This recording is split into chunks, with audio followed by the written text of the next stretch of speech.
Welcome to Life on Planet Earth with John Aidan Byrne. Then what happened was my brother and I started several other companies on the back of that, and we were enormously successful. How much money did you make? We made $100 million in the 80s together. Where is that money today? Well, my money's gone. I have lost it in a myriad of roller coaster rides that I've gone on and taken my family on. The BLECH Effect is a film about David BLECH. It's a rags to riches to rags story about someone who makes $500 million in the biotech field, and because he's bipolar and has a gambling addiction, he ends up losing it all. A voyage of discovery in an uncommon age of unparalleled scientific, economic, political, and social upheaval, Life on Planet Earth searches for the unvarnished truth, answers, solutions, and above all, hope for our existential crisis. That was the voice of filmmaker David Greenwald talking to me about his latest documentary, The BLECH Effect, which follows the disgraced former king of biotech, David BLECH, who was once worth more than a cool $300 million. You also listen to a scene from the film with David BLECH explaining how his money was gone. My interview with David Greenwald is coming up. Writing in the New York Times, Andrew Pollock said David BLECH was once the top gunslinger in the biotechnology sector, quick to draw his checkbook to start new companies or prop up faltering ones. David was behind industry giants such as Celagen and once had his hopes for his financial revival dashed when his investment in a drug for the cure of Alzheimer's did not succeed. It all came crashing down for David BLECH through his reckless financial and psychological behaviour and his security fraud charges. You know, I just can't help but think of Bernie Madoff, another former king on Wall Street who rode a roller coaster caught when the markets collapsed. Neither the crimes that Bernie and David are accused of are excusable. Remember, innocent people and companies get hurt, but when you take a measure of the price both have paid, you wonder, where should justice begin and where should justice end? You will learn much about the suffering and pain endured by David BLECH and his family, and will surely feel a quantum of sorrow. Bernie Madoff, no choir boy of course, has lost family members, his son, he himself growing old and frail in jail. I once interviewed Bernie Madoff and his brother Peter for a magazine cover story, and if our accounting is correct today, some 70% or so of the money that Bernie is accused of swindling from investors has been returned to the original investors. Again, not to excuse Bernie Madoff for his very bad actions. I'm your host, John Aidan Byrne. I really enjoyed David Greenwald's film, The BLECH Effect. It's available on demand. It lifts the curtain on the human tragedy of fraud from the perpetrators and victims side, opens us up to a world of love, redemption of sorts, and casts a close eye on the devastating impact of mental disorders. To protect her home and family in a disaster, Karen was willing to wade through water, mud, and insurance paperwork. Yeah, I can do this. You go, Karen! By simply understanding and updating what her insurance covers and doesn't cover now, she'll be better prepared no matter when disaster strikes. Learn other simple ways to protect your home and family before a natural disaster at ready.gov. That's ready.gov. A message from FEMA and the Ad Council. Well, it's just grand to welcome you back. I'm your host, John Aidan Byrne. My guest is David Greenwald, the award-winning film editor who has a long list of credits. He has worked with directors Jonathan Demme, Spike Lee, Ernest Dickerson, Tim Robinson and Ed Burns and more. His new documentary, The BLECH EFFECT, is just out and available on demand.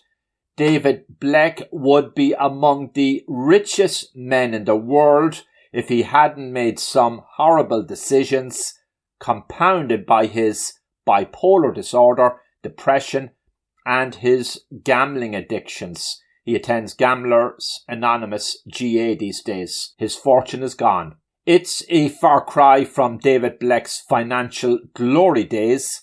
Back in 1992, David BLECH controlled a batch of biotech companies. It all started with Genetic Systems Corp, the company that David established with his dad and brother in the 1980s, and then later sold for $300 million.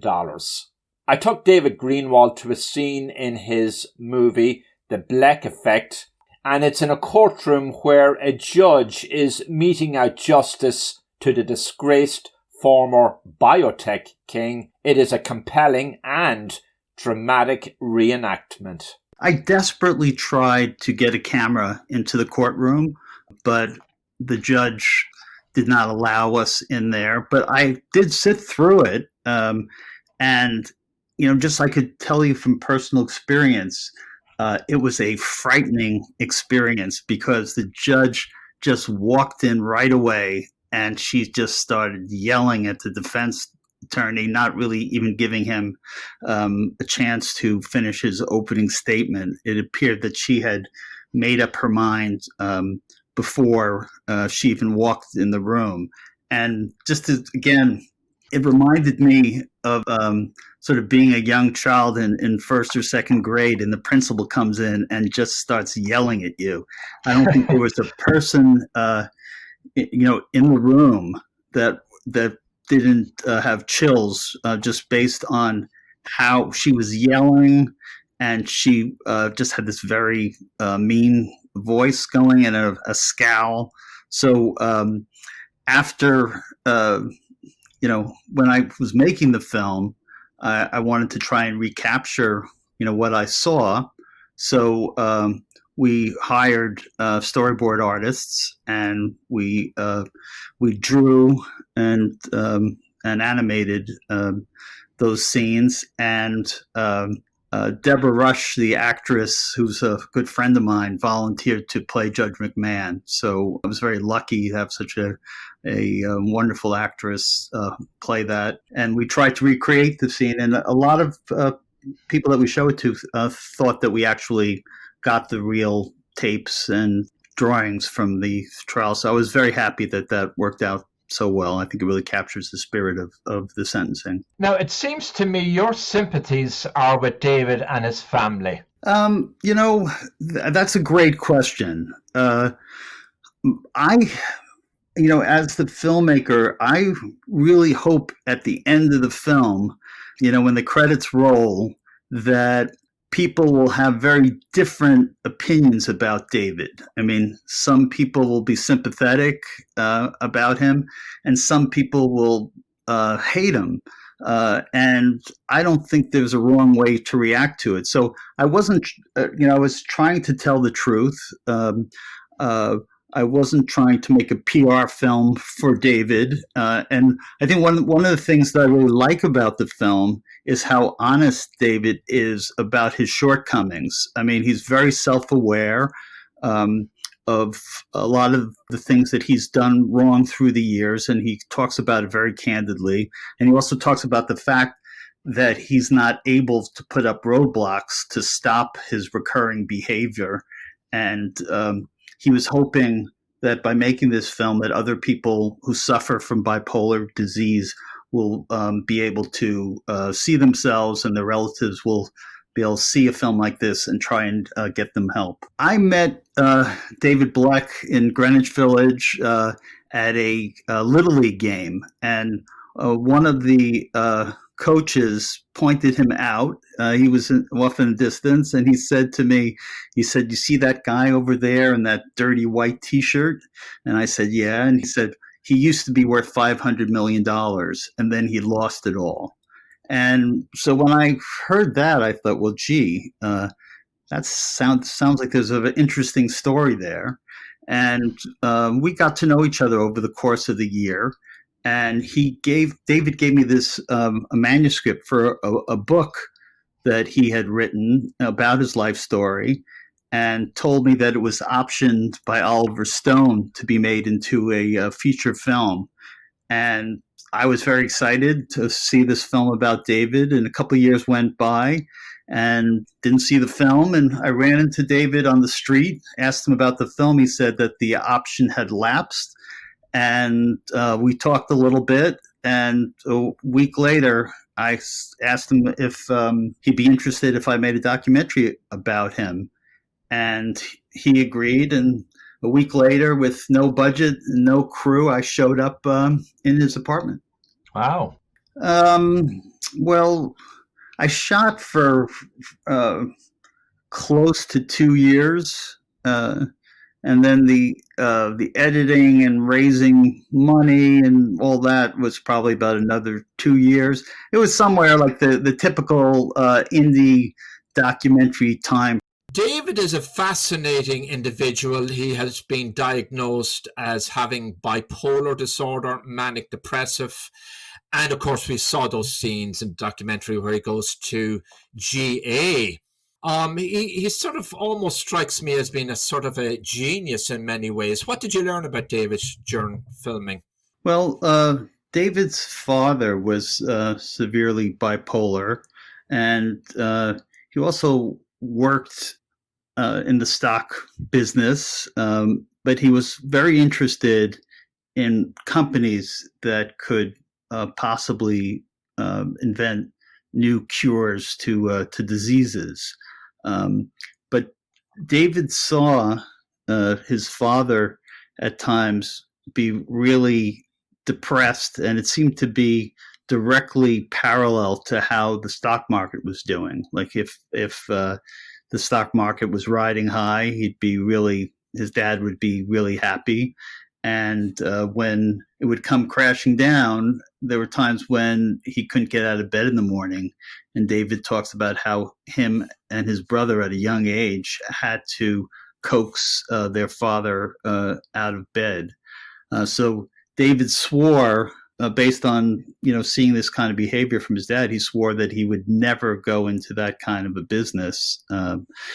After graduating as a music major and having like one kind of a hit, he wrote a song with his brother called Shanghai, which actually made the music charts and was a big hit in Europe. But he was sort of a one-hit wonder on the music scene, and didn't have a job. And his father offered him a job to work on Wall Street, and that's how it all started. As far as getting back to your question about being a genius, I think he is a very bright man. He was able to spot good scientists and good science, and he also was very interested in companies that were working on different medicines for different cures. And I think part of his genius was just putting the right people together, and once they were together, creating situations where they could thrive. He and his brother were huge investors in the biotech sector for over a decade. Yes, I mean they started some of the biggest companies in the business. I think Celgene was one of the companies that they started. It's worth $37 billion today. And they also started Ariad Pharmaceuticals and ICOS, and I could just go on and on, like some of the biggest names in biotech. And they were celebrities on Wall Street. They were on the Wall Street Journal, all the business magazines. Yes, there was a big article on them in Newsweek. There were articles where David was just hailed the king of biotech. So yeah, they got a lot of press, and I think what happened was the BLECH effect, which is the name of the film, referred to David's Midas touch. If he would come into a company, he would start these companies or see a company that was having trouble, and he would spot the scientists, and whatever company he started would just be very, very successful. And they referred to that as the BLECH effect, and other people wanted to sort of follow him as investors because they saw how successful he was in picking companies. So the documentary could be watched on many levels. People with an interest in emotional disorders, psychiatric disorders would watch his bipolar and the way you looked at that through the camera, and also as a financial documentary. It's also a love story. I think that during the filming, despite all the difficulty that they had as a family, I mean, most people have money problems. Most people have mental problems, and most people have financial problems. But the BLECHs have much more of all those problems. They're to such an extreme. But in spite of all the tension and difficulty, Margie and David stayed together, and they love each other, and I think that's also a big part of the film. Here's an emotional scene from the BLECH effect that captures this same love in the BLECH family today. What did you think of him when you first met him, Margie? I thought he had appealing eyes. That was the first thing I thought.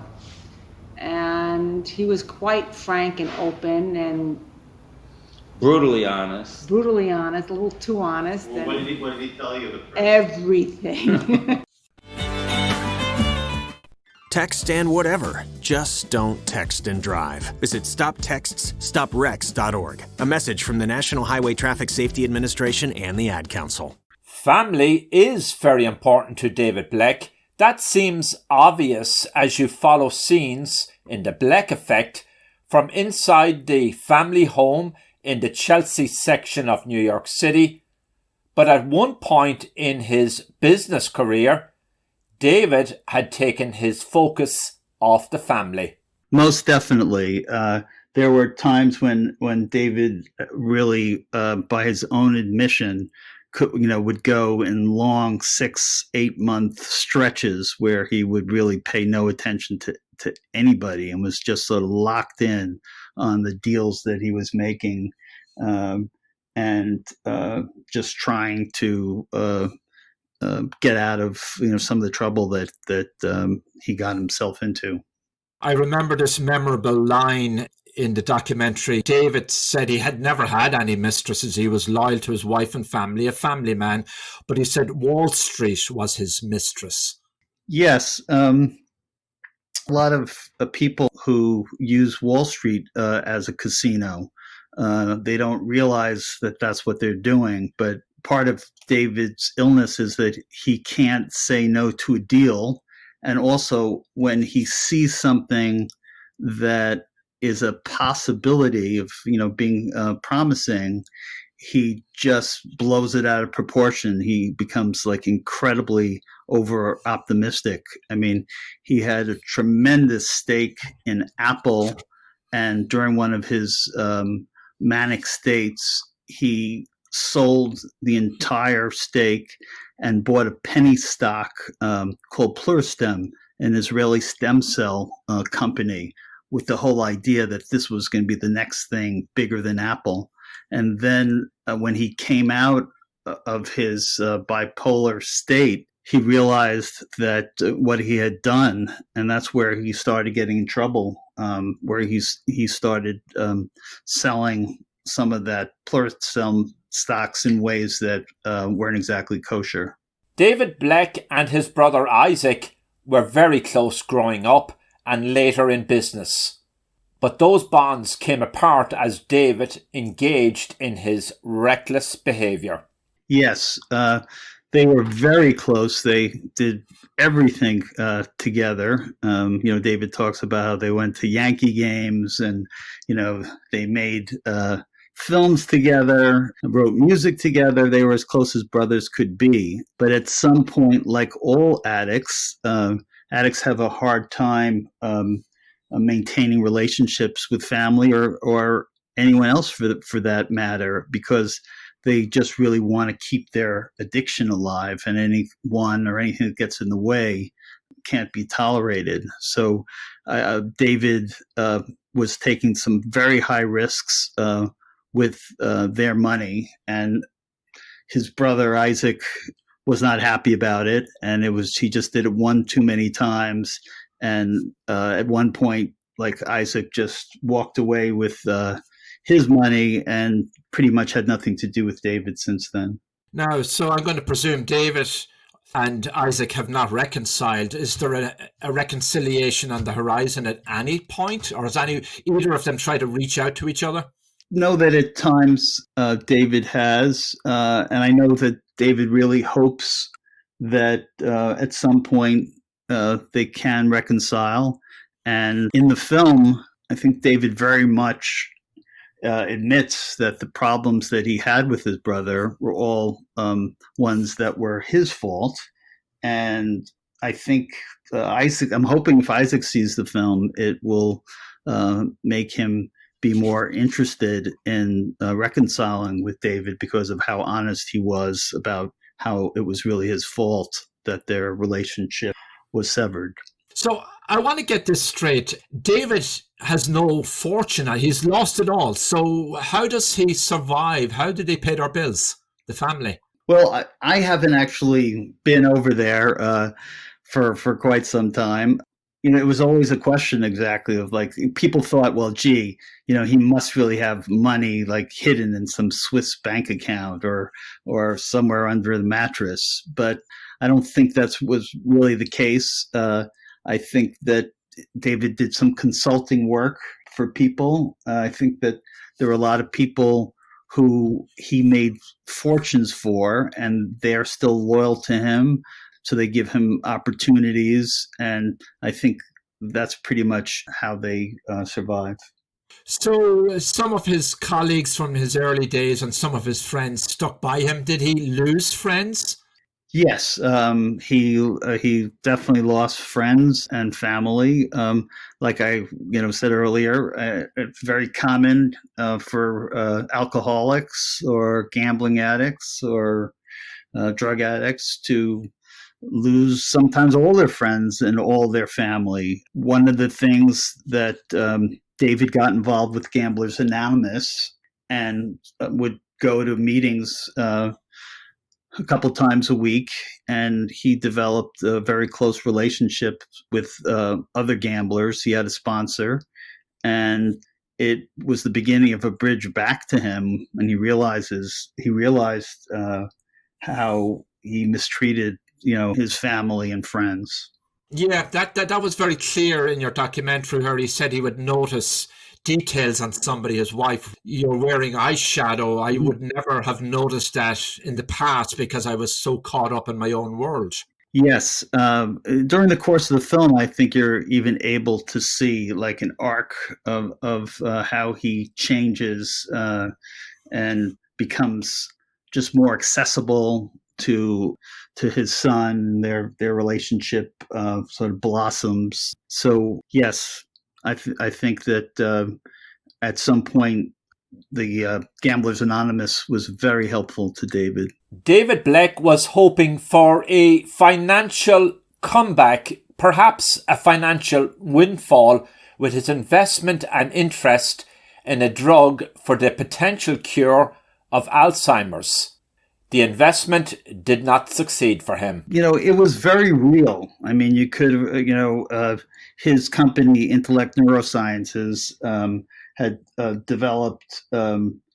was developing a drug to help treat Alzheimer's, and it was written about, like, in the New York Times, and Johnson and Johnson and Bristol Myers Squibb were testing the drug out.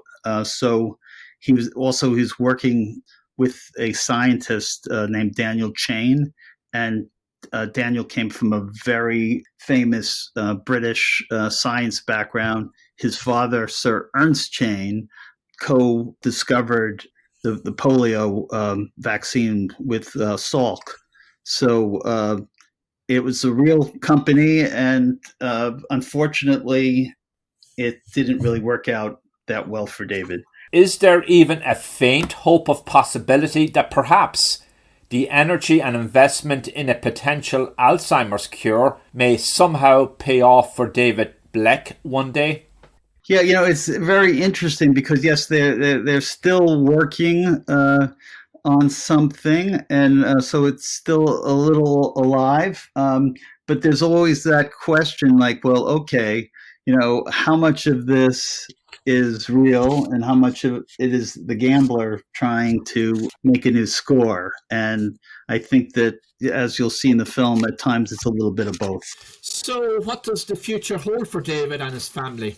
It's very difficult to answer that question, in that David still struggles with a lot of the same issues that he struggled with in the film.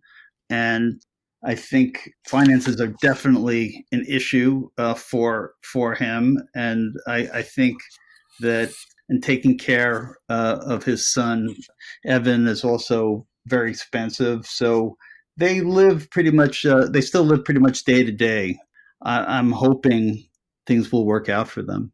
It's available on demand. Can you tell us, people listening, where they can watch this?